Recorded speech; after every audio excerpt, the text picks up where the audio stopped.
Well, kumusta kayo mga idol? Ang ating ngayong mapapanood ay yung tinagurian the Iron Man, walang iba kundi si Mike Tyson. Sa natatangi ang galing at lakas, bilis sa larangan ng boxing ay pumili tayo ng 10 knockout wins sa kasaysayan ng kanyang karir. Kaya kung bago ka pa lang sa aming munting channel ay huwag mo naman kalimutan mag-subscribe at pakihit na rin sa notification bell sa all para lagi tayo updated sa bago nating i-upload tulad nito. Maraming salamat po.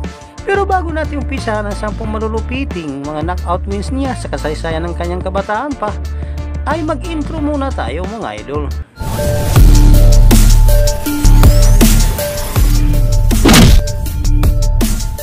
First of all, I'd like to just thank Cus for putting in all the hard work.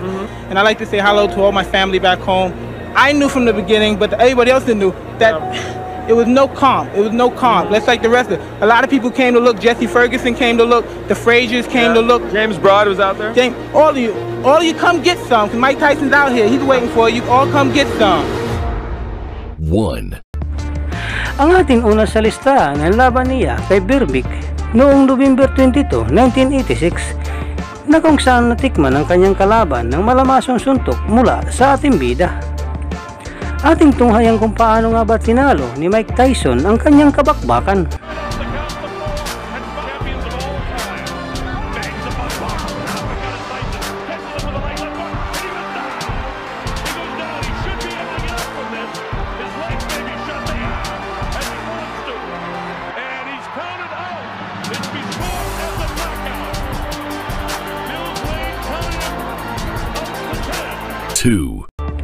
Ang ating pangalawa sa listahan ay laban niya kay Vix noong October 16, 1997 na kung saan pinalanan ito ng malalakas na kamao ng ating bida. Ating tunghayang kung paano nga ba 2 beses pinatumba sa ibabaw ng luna ang kanyang kabakbakan.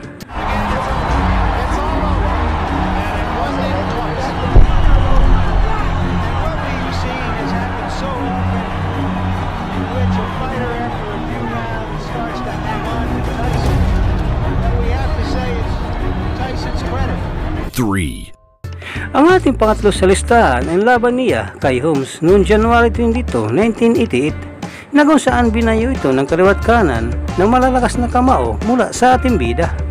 Ating tunghayang kung paano nga ba hindi na nakatayo pa matapos mapuruhan itong kontrabida ng malalakas na suntok ng ating bida.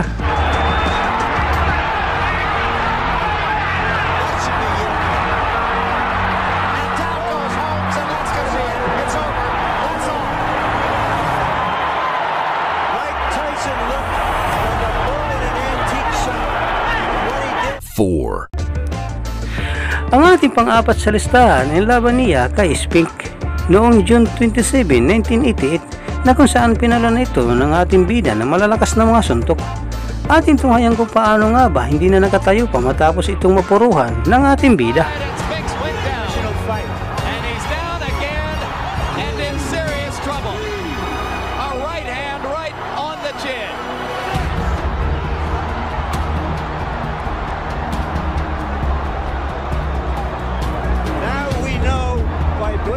5. Ang ating panlima sa listahan ay laban niya kay Williams noong June 21, 1983 na kung saan nahirapan na itong tumayo sa ibabaw ng luna. Ating panoorin kung paano nga ba hininto na ng referee ang bakbakan upang hindi na lumala ang pinsala ng kalaban.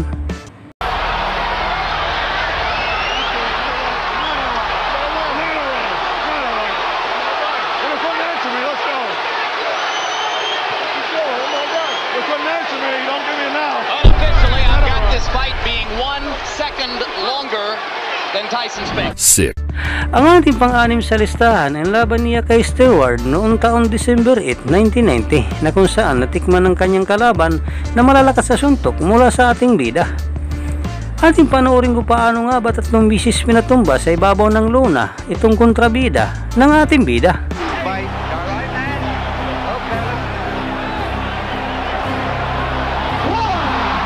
That was a flush right hand. 5, 6. Taking a good look at Cappuccino. He's going to let him go. 3 knockdown rule is in effect. Stewart goes down again. It's over. And Stewart quick throwing one. 3, 4, 5, 6. They're forgetting that the 3 knockdown rule is in effect. This fight is over. Well, Stewart said that Tyson was a mountain he had to climb. He just got knocked off that mountain. He just didn't have the style, Jim, unlike Douglas, to test it. 7. Ang ating pampito sa listahan ay laban niya kay Rudik, March 15, taon 1991, na kung saan makikita natin ang palitan ng dalawang boksingero na malalakas na mga kamao. Ating tunghayan kung paano nga ba hininto na lang ng referee ang bakbakan upang hindi na lumala ang pinsala ng... He's in trouble. I was trying to catch him right there, though. He was hurt pretty bad. 8. Ang ating pangwalo sa listahan ay ang laban niya kay McNeely noong taon August 19, 1995 na kung saan binayo ito ng kaliwat kanang atake mula sa ating bida. Ating tunghayang kung paano nga ba 2 bisis pinatumba sa ibabaw ng luna ang kanyang kalaban.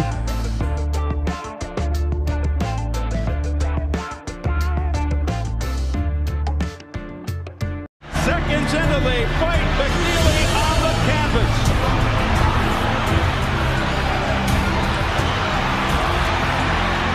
McNeely's hurt this time, Steve. He's very hurt. He can barely stand up. It is fight. He's got about 30 seconds left. They want Tyson to go to the neutral corner. What's going on? The round Oh, that was going not on. correct. That was not correct. That was not correct. That's it. He quit. McNeely has quit. 9. Ang ating pangsiyam sa listahan ang laban niya kay Bruno noong taon March 18, 1986 na kung saan binayo ito na malalakas na mga suntok mula sa ating bida. Ating panoorin kung paano nga ba inawat na lang ng referee ang bakbakan upang hindi na lumala ang pinsala ng kalaban. Goes Bruno into the ropes. And it is all over. It is all over here in round 3. Mike Tyson is champion again. And that is it. Mike Tyson is back. The Tyson era has begun. I told you Frank Bruno had no chance because those absolutes, Mike hits with both hands. 10. Ang ating pangsampu upang huli sa listahan ay ang laban niya kay Francis noong taon January 28, 2000 na kung saan inatake ito ng ating bida na malalakas na mga kamao. Ating tunghayan kung paano nga ba 5 bisis pinatumba sa ibabaw ng luna ang kanyang kabakbakan. That's a lot more than most people thought. That left hook to the body hurts, Steve. He could be in trouble right here. He's stunned and down he goes. Vintage Mike, which missed. Looking to end it here at the end of the round. They can try again. He staggers Francis. Tough body shot. Francis is down. Right hand there, too. He gets up at 8. 16 seconds into round 2. He's been down 3 times. How much more punishment? There's a left uppercut. A quick call over round 2. Again, that right uppercut on the inside. He's a big man like that with the leverage Mike has. Vicious. Give me first your reaction to the fight.